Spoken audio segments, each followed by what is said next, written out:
तो हम बृहस्पति, केतु और चंद्रमा के कंजक्शन को डिस्कस कर रहे हैं और ये वीडियो अब आपके सप्तम भाव के लिए रहेगी। सप्तम भाव में ऐसा कंजक्शन बनेगा तो यहाँ आपको देखना होगा कि बृहस्पति यहाँ कितना ज़्यादा स्ट्रॉन्ग प्रभाव डाल पा रहे हैं, या चंद्रमा का यहाँ प्रभाव कैसा है, या केतु का जो प्रभाव है क्या बृहस्पति पर ज़्यादा है या चंद्रमा पर।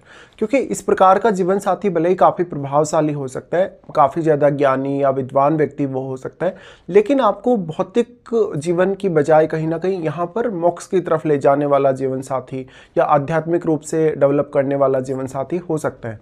इस प्रकार से आपका यहाँ चंद्रमा है साथ में, तो चंद्रमा केतु के साथ है, केतु के साथ चंद्रमा होने से यहाँ पर आपको काफ़ी ज़्यादा जीवन साथी से असंतोष पैदा होगा, जीवन साथी से काफ़ी भ्रम की स्थिति पैदा हो सकती है। साथ में ये कंजक्शन आपको फिजिकल अटैचमेंट उतनी ज़्यादा नहीं देने वाला, तो कभी कभी आप अपने जीवन साथी को काफ़ी गलत तरीके से ब्लेम कर सकते हैं, इवन आपका जीवन साथी काफ़ी टैलेंटेड और ईमानदार होने के बावजूद भी। अब प्रॉब्लम यह है कि आपके लगन में राहु स्थित है। ऐसी स्थिति में राहु जो होगा लगन का, वो आपको काफ़ी ज़्यादा ऑब्सेस्ड बनाएगा आपके रिश्ते के लिए। ऐसे में यहाँ केतु सारा का सारा एनर्जी एब्जॉर्ब कर रहे हैं, और अगर यहाँ बृहस्पति वक्री होकर बैठे हों तो उस स्थिति में केतु का प्रभाव यहाँ और भी ज़्यादा बढ़ जाएगा। चंद्रमा तो एक बहुत ही शुभ प्लैनेट है और एक बहुत ज़्यादा सॉफ्ट भी। ऐसे में निश्चित तौर पर चंद्रमा बृहस्पति से भी प्रभावित होगा और केतु से भी। अब डिपेंड ये करता है कि केतु आपके 6th हाउस के कितने ज़्यादा क्लोज हैं, क्योंकि केतु हमेशा वक्री स्थिति में होते हैं, और वक्री स्थिति में होते हुए अगर केतु 6th हाउस के ज़्यादा क्लोज होगा तो जीवन साथी के साथ अक्सर लड़ाई झगड़े या विवाद भी देखने को मिल सकते हैं। ऐसी स्थिति तब ज़्यादा और गंभीर हो सकती है जब यहाँ कोई फायरी साइन है आपके 7th हाउस में। तो आपको यहाँ अब सप्तमेश पर ज़्यादातर अपनी डिपेंडेंसी रखनी होगी। आपका सप्तमेश किस प्रकार का प्लैनेट है और सप्तमेश का जो संबंध है बृहस्पति से या चंद्रमा से कैसा है। यहाँ पे इस प्रकार का कंजक्शन है तो आपको कुछ हद तक ज़्यादा सोच विचार करके किसी को अपनी लाइफ में लाना चाहिए। जब भी आप किसी के साथ पार्टनरशिप कर रहे हैं तो पार्टनरशिप में भी आपको काफ़ी ज़्यादा इश्यूज आ सकते हैं। ये तीनों के कंजक्शन के होते हुए कभी ना कभी आप अपने जीवन साथी से इमोशनली और फिजिकली बहुत जल्दी डिटेच होंगे। ऐसे में सेपरेशन या इवन डिवोर्स के चांसेस काफी ज्यादा बनते हैं। अगर आपके सप्तमेश का संबंध मान लो आपके अष्टम भाव से होगा, 6th हाउस से होगा या 12th हाउस से होगा, तो ऐसे में आपकी मैरिज को लेके और भी ज्यादा गंभीर स्थिति बन सकती है। भले ही आप लगन में राहु के होते हुए काफी ज्यादा डोमिनेटिंग हैं, लेकिन फिर भी जीवन साथी से जो कुछ भी आपने अपेक्षा की है, जीवन साथी से जिस प्रकार का सपोर्ट आपको चाहिए है वैसा सपोर्ट नहीं मिलने वाला। तो यहाँ अब बृहस्पति अगर वक्री होंगे तो आपको और भी ज़्यादा कन्फ्यूजन होगा, आपको अपना खुद का टैलेंट या अपनी खुद की जो विद्वता हो उसको काम में लेने में काफ़ी परेशानी होगी, और ऐसे में जीवन साथी के साथ काफ़ी मिसअंडरस्टैंडिंग पैदा हो जाती है। यहाँ पे किसी फायरी ग्रह का प्रभाव है, जैसे मंगल का प्रभाव हो, सूर्य का प्रभाव हो, और अगर ये कंजक्शन फायरी साइन में बन रहा है तो ऐसे में जीवन साथी भी आपका काफ़ी डोमिनेटिंग हो सकता है आपके लिए। ऐसे में आपस में विवाद या लड़ाई झगड़े होने के चांसेस उतने ही ज़्यादा बढ़ भी जाते हैं।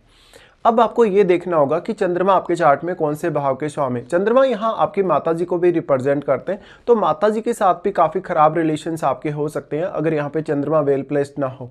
एक तरफ यहाँ केतु चंद्रमा पर काफ़ी स्ट्रॉन्ग प्रभाव डाल रहे हैं, तो ऐसे में आपको वो काफ़ी ज़्यादा भ्रमित भी कर सकते हैं। अब जो आपकी मदर के साथ आपका रिश्ता है वो काफ़ी इससे प्रभावित हो सकता है, जैसे आपकी मदर के साथ आपका काफ़ी मिसअंडरस्टैंडिंग रहेगा, या मैरिज होने के बाद आपकी जो लाइफ है उसमें इंटरफेयर काफ़ी ज़्यादा रहेगा आपकी मदर का।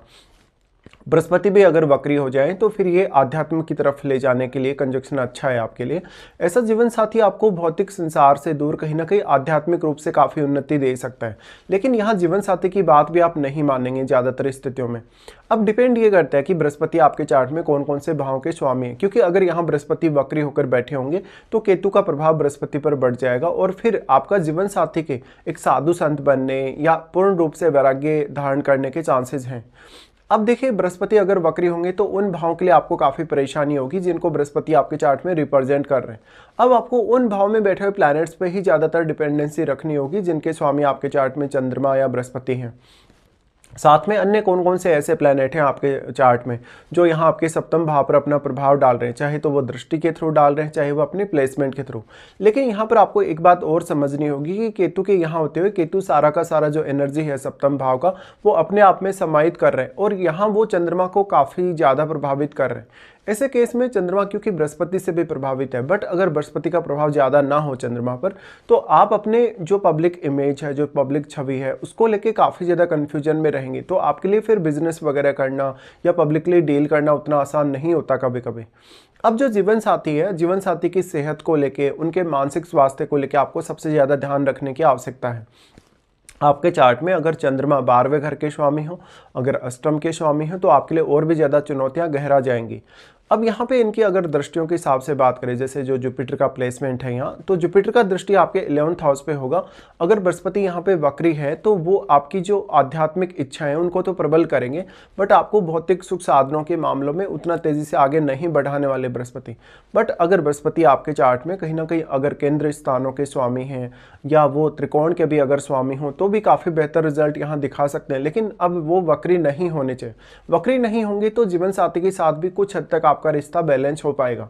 एक तरफ यहाँ चंद्रमा है तो आपका जो इमोशनल स्टेटस है वो भी आपके लिए उतना ही ज़्यादा महत्वपूर्ण है। बृहस्पति का दृष्टि जो 11th हाउस पे पड़ रहा है, अब 11th हाउस में क्या कोई प्लैनेट आपके स्थित है या आपका 11th लॉर्ड कितना वेल प्लेस्ड है, तो उतना ही ज़्यादा यहाँ बृहस्पति आपको आपके ज्ञान या आपकी बुद्धिमत्ता के माध्यम से आगे बढ़ने के लिए प्रेरित करेंगे। अब बृहस्पति एक बहुत ही पॉजिटिव प्रभाव यहाँ डाल सकते हैं आपकी ओवरऑल लाइफ पे, और यहाँ वो राहु के रिजल्ट को भी कंट्रोल करने का काम करेंगे। बट अगर बृहस्पति स्वयं वक्री हो जाए तो जीवन साथी और भी ज़्यादा डोमिनेटिंग हो सकता है, या जीवन साथी के साथ तालमेल बनाने में आपको और भी ज़्यादा समस्याएं होंगी।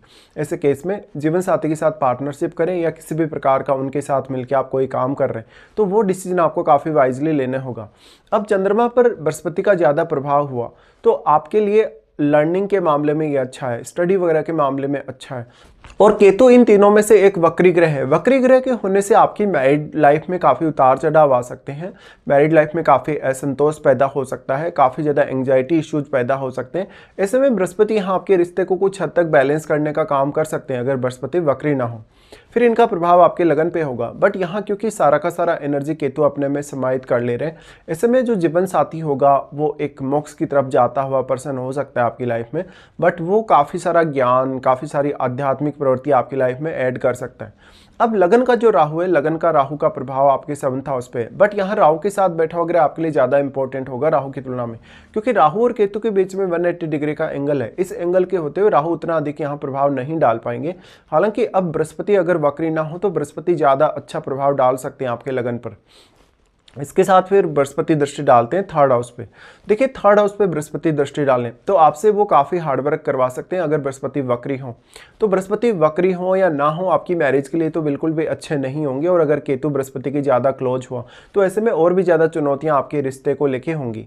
बृहस्पति का प्रभाव 3rd हाउस पे होने से कुछ हद तक बृहस्पति आपको कम्युनिकेशन में मदद कर सकते हैं, हार्डवर्क करने में मदद कर सकते हैं, आपके ज्ञान को बढ़ाने में मदद कर सकते हैं। साथ साथ में आप हमेशा यहाँ रिस्क लेने से बचेंगे। इस प्रकार का कंजक्शन हो तो लव मैरिज के लिए ट्राई ना करें। और अगर आपका सप्तमेश बहुत ही वेल प्लेस्ड हो तो आपकी जो अपेक्षाएं हैं जीवन साथी से वो काफ़ी ज़्यादा होंगी। लेकिन यहाँ पर आपको केतु और चंद्रमा काफ़ी ज़्यादा परेशान करेंगे जीवन साथी के साथ रिलेशनशिप की जब भी बात आती है। ऐसी स्थिति में अपनी मैरिज को आपको काफ़ी सोच समझ कर करना होगा। मैरिज को आपको कब करना है, कब नहीं करना है, या आप एक अरेंज मैरिज की तरफ जाएँ तो आप ज़्यादा बेहतर कर पाएंगे। ऐसा केस में देखिए कि यहाँ सप्तमेश आपका जो है वो अन्य कौन कौन से भाव का स्वामी है। जिन भाव का भी वो स्वामी होगा उन भाव से कुछ हद तक अब आपको सपोर्ट मिल सकता है, तो इस हिसाब से आप विचार करें। अब यहाँ आपकी जो महादशा है, जैसे आपको अगर चंद्रमा की महादशा है, यहाँ पर अगर बृहस्पति की महादशा है या केतु की महादशा है, तो महादशा का रोल भी आपके लिए उतना ही ज़्यादा इंपॉर्टेंट होगा। यहाँ केतु होने से आपकी जो पब्लिक छवि है, जो पब्लिक इमेज है, उसको लेके आप काफ़ी कन्फ्यूजन में रहेंगे। वास्तव में लोग आपको कितना भी मान सम्मान दें, कितनी भी आपकी अच्छी रेपुटेशन है, उसके बावजूद भी आपको वो संतुष्टि का लेवल नहीं आ पाता कभी कभी। ऐसे केस में दूसरों को बहुत जल्दी जज ना करें। किसी के भी साथ आपका रिलेशनशिप है, किसी के साथ आपका लेन देन है किसी भी तरीके से, चाहे पब्लिक रिलेशंस के थ्रू या किसी भी अन्य तरीके से, तो वहाँ पर अपने आप को स्वयं के डिसीजन लेने को थोड़ा समय दें। और यहाँ लगन में राहु होते हुए आप बहुत ज़्यादा ऑब्सेस्ड होकर 7th हाउस के साथ डील ना करें तो आप ज़्यादा अच्छा कर सकते हैं।